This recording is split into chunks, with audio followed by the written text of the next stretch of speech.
Welcome to this problem walkthrough. Today, we'll be tackling LeetCode problem number 392, titled Is Subsequence. This is a classic string manipulation problem that tests your understanding of sequences and efficient traversal techniques. Let's dive in and explore the approaches together. The problem is about determining whether one string, S, is a subsequence of another string, T. A subsequence is essentially formed by deleting some characters from the original string without rearranging the rest. For example, if we start with the string ABCD, ACE is a valid subsequence because we can remove B and D while preserving the order of A, C, and E. On the other hand, AEC is not a subsequence because the relative order of the characters is not maintained. The task here is to write a function that takes two inputs, S and T. The string S has a maximum length of 100. While T can be as long as 10,000 characters. The function should return a Boolean value, true if S is a subsequence of T, and false otherwise. Let's look at the first example. Here, S is ABC and T is obc.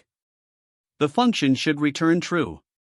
This is because the characters in S, A, B, and C appear in T in the same order. Notice that while there are other characters in T, like H, G, and D, we can skip them as long as the relative order of A, B, and C is preserved. This shows that S is indeed a subsequence of T. This example demonstrates the importance of maintaining the relative order of characters when determining if one string is a subsequence of another. Now, consider the second example, where S is AXC and T is still OPC. In this case, the function should return false. While the characters at and C from S do appear in T, the character X is missing entirely from T. Since all characters in S must appear in T and in the correct order, the absence of X means that S cannot be a subsequence of T. There's also a third example to note, where S is an empty string and T is obc. In the third example, because S is an empty string, the function should return true. An empty string is always considered a subsequence of any string, including an empty one, because there are no characters to check. The problem also comes with a set of constraints and edge cases to consider. For instance, if T is empty and S is not, the result will always be false because there are no characters in T to match S. Additionally, the function must handle cases where the length of T is significantly larger than S efficiently, and it should also handle scenarios where S contains characters that do not appear in T. These requirements ensure that the solution is robust and can handle a variety of inputs effectively. To determine if one string is a subsequence of another, one straightforward method is the brute force approach using character-by-character matching. The intuition here is simple: we use two pointers, one for the string S and one for the string T, and move through both strings while maintaining their relative order. Whenever the pointer 4S finds a match in T, it advances to the next character in S. The pointer 4T always moves forward to continue searching for matches. If we successfully match all characters in S and the pointer 4S reaches the end, then S is indeed a subsequence of T. However, if the pointer 4T finishes traversing before S does, we know that not all characters in S could be matched in sequence, so we return false. This method runs efficiently in O, and plus M, time, where N is the length of S and M is the length of T, and it requires only O1 extra space. While this approach is efficient for one-off checks, it may not be the best choice when multiple queries for different S strings are made on the same T, as it doesn't leverage any pre-processing or reusability. A more optimized approach comes into play when we need to process multiple queries for different strings S against the same T. By pre-processing T, we can make subsequent checks faster using binary search. The idea is to create a hash map where each character in T is a key, and the value is a sorted list of indices where that character appears in T. Then, for each character in S, we use binary search to locate its next occurrence in T that is greater than the current position. If we find such an index, we update our position and continue. If not, we know that S is not a subsequence of T. This preprocessing step adds an overhead of O, M, where M is the length of T, but each query for S becomes more efficient, running in O, and *log M, where N is the length of S. This trade-off makes the binary search approach ideal for scenarios with many queries on a fixed T, as the pre-processing cost is amortized across multiple checks. Another approach to solving the problem is by using dynamic programming, which is inspired by the longest common subsequence problem. Here, we define a 2D DP table where each cell DP, I, J, indicates whether the first I characters of S form a subsequence of the first J characters of T. The base case is straightforward. An empty string S is always a subsequence of any prefix of T. For the transition, if the characters S, I1, and T, J1, match, we inherit the result from dp, I1, J1. If they don't match, the result depends on dp, I, J1, which checks if S can still be matched by excluding the current character of T. The final answer resides in dp, n, m, where n and m represent the lengths of S and T, respectively. While this approach works, it is computationally expensive, requiring O, n asterisk m, time and space. Optimizations can reduce the space complexity, but even so, this method is generally unnecessary for this problem due to its high overhead compared to simpler solutions. Taking all these approaches into account, the two-pointers method, or the brute force approach, stands out as the most practical solution for this problem. It strikes the right balance between simplicity and efficiency, offering O, n plus m, time complexity and O, 1, space, which is sufficient for most use cases. The binary search approach, while optimized for scenarios with multiple queries, introduces pre-processing overhead and added complexity, which might not be justified for single query situations. The dynamic programming method, though conceptually interesting, is overkill for this problem due to its higher time and space requirements. Therefore, the two-pointers strategy is the preferred choice here, delivering both clarity and performance without unnecessary complications. To solve the problem of determining if a string S is a subsequence of another string T, we start by understanding what a subsequence is. A string S is a subsequence of T if you can delete some or none of the characters from T without reordering the remaining characters to get S. The algorithm uses a two-pointer approach to achieve this efficiently. First, we initialize two pointers, I4 traversing S and J4 traversing T, both starting at 0. The goal is to iterate through T using J and compare the character at T, J, with the current character in S at S, I. If the characters match, it means the current character in S is found in T, so we increment I to check the next character in S. If they don't match, we simply increment J to continue scanning T. This process continues until either all characters in S are matched or T is fully traversed, allowing us to make our final determination. At the end of this traversal, we need to evaluate whether all characters of S were successfully matched in T. This is done by checking if the pointer I has reached the length of S. If I equals the length of S, it means we found all characters of S and T in the correct order, so we return true. Otherwise, we return false, indicating that S is not a subsequence of T. This approach has several advantages. By traversing both strings in a single pass, we ensure that the relative order of characters in S is preserved in T. Another benefit is the early exit condition. If I reaches the end of S during the traversal of T, we can immediately conclude that S is a subsequence, avoiding unnecessary iterations. It's also important to handle edge cases. For example, if S is empty, it is always a subsequence of T. On the other hand, if T is empty but S is not, or if S is longer than T, then S cannot be a subsequence of T. These cases can be quickly resolved at the beginning of the algorithm. The algorithm is highly efficient due to its use of pointers and direct traversal of the input strings. The pointers I and J track the current positions in S and T respectively, enabling us to compare characters without additional structures. This simplicity ensures minimal memory usage. The time complexity of the algorithm is O, n plus m, where n is the length of S and m is the length of T. In the worst case, we traverse both strings completely.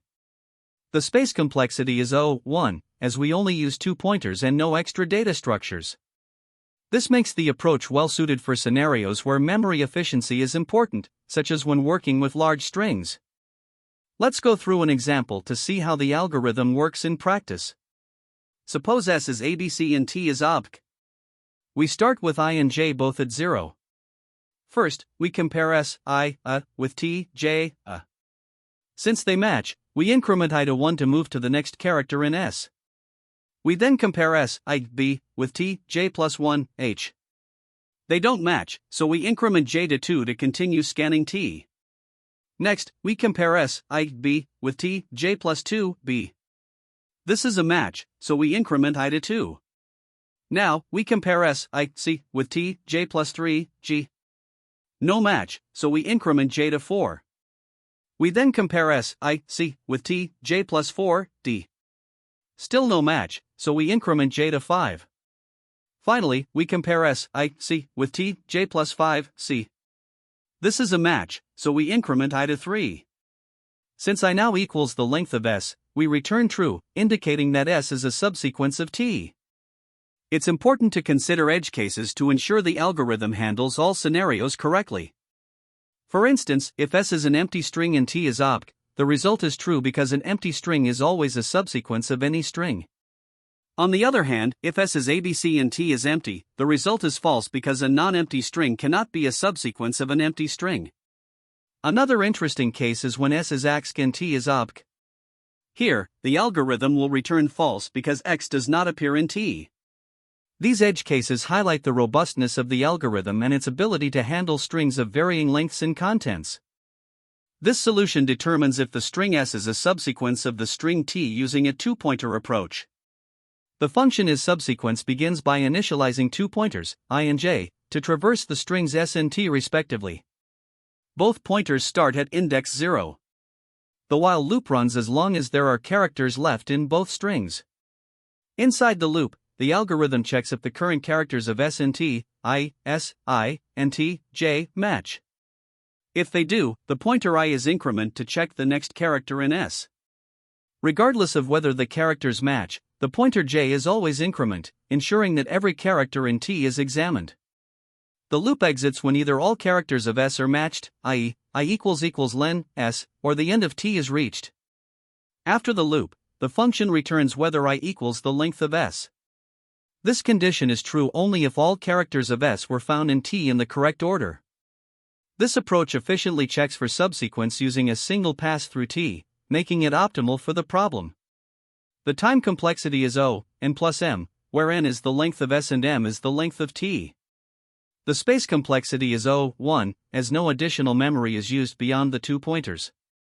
This is the Java implementation of LeetCode problem number 392, isSubsequence. The logic mirrors the Python implementation, using two pointers to traverse strings S and T. The key differences include type declarations for variables and the use of Java's char@at method to access characters and strings. The method checks if S is a subsequence of T, returning true if all characters in S are found in order within T. The implementation is efficient, with a time complexity of O, n plus m, where n is the length of S and m is the length of T. To solve the problem of determining if S is a subsequence of T, we'll use a two-pointer approach. Let's start with the first example, where S equals ABC and T equals obc.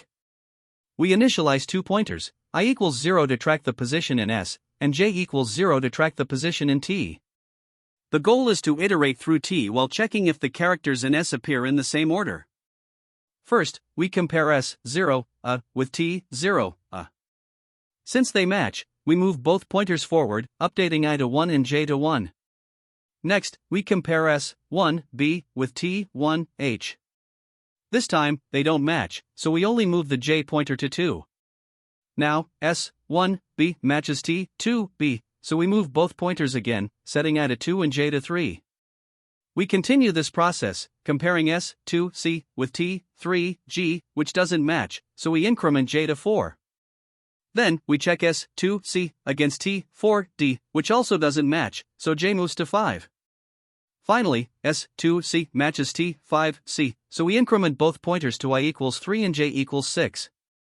The pointers have now reached the end of their respective strings, and we'll analyze the result next. At this point, I is equal to the length of S, which means we've successfully matched all the characters in S in the correct order within T. This confirms that S is a subsequence of T. The output for this example is true. Now, let's consider another example where S equals AXC and T equals obc. Again, we initialize the pointers at I equals 0 and j equals 0. The goal is the same, to check if all characters in S appear in T in the correct sequence. We'll step through the process to see how this plays out. First, we compare S, 0, with T, 0, Since they match, we move both pointers to I equals 1 and j equals 1. Next, we compare S, 1, X, with T, 1, H, but they don't match, so we increment j to 2. We then compare S1 with T2b, which also doesn't match, so J moves to 3. This pattern continues as we compare S1x with T3g, T4d, and T5c, none of which match. Each time, we increment J until it reaches 6, the end of T. At this point, J is at the end of T, but I is still 1, meaning we haven't matched all the characters of S. Therefore, S is not a subsequence of T, and the output is false for this example. Finally, let's examine the case where S is an empty string and T equals obj. Here, since S is empty, there are no characters to match. By definition, an empty string is always considered a subsequence of any string. As soon as we check the condition I equals len S, it evaluates to true immediately because len S is 0. Therefore, without any further comparisons, we conclude that S is a subsequence of T, and the output is true. To determine if one string is a subsequence of another, the algorithm iterates through the longer string T while maintaining a pointer for the shorter string S. Let's denote the lengths of S and T as m and n, respectively. The process begins with a while loop that traverses T using a pointer j.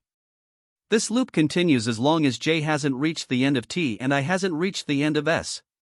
In the worst case, the loop processes every character in T, resulting in up to n iterations. Within each iteration, operations such as comparing characters, incrementing pointers, and checking bounds are performed, all of which are constant time operations O1. When we multiply O1 per iteration by the maximum of n iterations, the total time complexity becomes O(n). This efficiency arises because each character in T is processed at most once. The space complexity of the algorithm is minimal because it operates using only a small number of variables. Specifically, the algorithm uses two pointers, I and j, to track positions in the strings S and T, as well as some control variables for the loop and comparisons. These are all integer variables and take constant space O1. Importantly, the input strings S and T are not modified, and no additional data structures are created. Since the memory usage doesn't depend on the lengths of S or T, the overall space complexity is O1, making this approach highly space efficient. Now let's examine the algorithm's behavior under different scenarios. In the best case, if S is empty, the algorithm terminates immediately because the condition I equals m is true from the start. This results in constant time complexity, O1. Another best case scenario occurs when all characters of S are found at the beginning of T, allowing the algorithm to exit early after processing only a few characters. On average, the algorithm processes some portion of T before reaching a conclusion. While the number of iterations may vary, the time complexity is still O(n), because it depends on the length of T. In the worst case, the algorithm processes the entire string T, either because S is not a subsequence or its characters are scattered across T. Even in this scenario, the time complexity remains O(n), as the algorithm makes a single pass through T. When comparing this approach to a brute force solution, the difference in efficiency becomes clear. A naive brute force method would generate all possible subsequences of T and then check if S is among them. This involves creating 2 to the power of n subsequences, making the time complexity exponential, O2 to the power of n. Additionally, storing these subsequences would require significant space. In contrast, the current algorithm processes T in a single pass and uses only 2 pointers, resulting in a time complexity of O(n) and a space complexity of O1. This dramatic reduction in both time and space complexity makes the current solution optimal for this problem. To formally prove the time and space complexity, consider the following. For time complexity, the while loop iterates at most n times, where n is the length of T. Each loop iteration involves constant time operations like comparisons and pointer increments. Multiplying O(n) iterations by O1 operations per iteration results in a total time complexity of O(n). For space complexity, the algorithm uses 2 integer variables, I and j, which consume constant memory. Since no additional space is required, the space complexity is O1. In conclusion, the algorithm achieves a time complexity of O(n) and a space complexity of O1, making it both time efficient and space efficient. One of the most common mistakes is confusing a subsequence with a substring. Remember, a subsequence allows you to skip characters in the string T, as long as the relative order of characters in S is preserved. For example, if S is ABC and T is EBC, S is a valid subsequence but not a substring because the characters are not contiguous in T. Another issue is iterating unnecessarily through the entire string T after confirming that S is a subsequence. This can be avoided by implementing early termination as soon as all characters of S are matched. Additionally, handling edge cases is critical. For instance, if S is an empty string, it's always a subsequence of any T. On the other hand, if T is empty, S can only be a subsequence if it's also empty. Lastly, some candidates overcomplicate their solutions by using advanced data structures like hash maps or prefix sums. However, for this problem, a simple two-pointer approach is sufficient and much more efficient. Ignoring input constraints can also lead to inefficient solutions. With constraints like ES and T being up to 10 to the power of 5, using algorithms with O, n squared, complexity will likely time out for larger inputs. This is why understanding and designing efficient solutions, like the two-pointer approach with O, S plus T, complexity, is critical. When discussing this problem in interviews, it's important to clearly define what a subsequence is and distinguish it from a substring. Highlighting the efficiency of your solution and explaining why it's optimal shows your understanding of time complexity. Demonstrating awareness of edge cases, like empty strings or single character inputs, will further showcase your thoroughness. For scalability, you can also suggest pre-processing strategies, such as building a character index map for T and leveraging binary search. This approach is especially valuable if T is reused across multiple subsequence queries. This problem is not only foundational but also closely related to other string problems. For example, problem 792, number of matching subsequences, builds on this by requiring you to check multiple subsequence queries against the same T. Another is problem 1143, longest common subsequence, which generalizes the concept using dynamic programming. Similarly, problem 583, delete operation for two strings, focuses on transforming strings with the minimum number of operations. When it comes to alternative approaches, the two-pointer method remains the optimal choice for most cases, with a time complexity of O, S plus T. However, it's not the best choice when T is queried multiple times. In those scenarios, pre-processing T by building a character index map and using binary search can significantly reduce query time to O, S * log T. While pre-processing adds some upfront cost, it pays off for multiple queries, making it a scalable solution. Dynamic programming is another approach to solving string problems, but it's generally not necessary for this specific task. With a time complexity of O, S * T, it's much slower than the two-pointer or binary search methods for straightforward subsequence checks. However, dynamic programming shines in generalized problems, such as finding the longest common subsequence or solving problems where you need more detailed comparisons between strings. While it's overkill for this problem, it's still important to understand for more complex variations. Choosing the right approach depends on the specific requirements and constraints of the problem, so always consider whether the additional complexity is justified by the benefits it brings. Great job! We've successfully broken down the is subsequence problem and explored various solutions. Remember to keep practicing to sharpen your problem-solving skills. Thanks for watching, and I'll see you in the next one. That's the end of this tutorial. I hope you found this explanation helpful for understanding the solution to this LeetCode problem. If you enjoyed this content, please consider subscribing to the channel for more coding tutorials and solutions. Feel free to leave a like if this video helped you, and don't hesitate to comment with any questions you might have. Thanks for watching, and happy coding!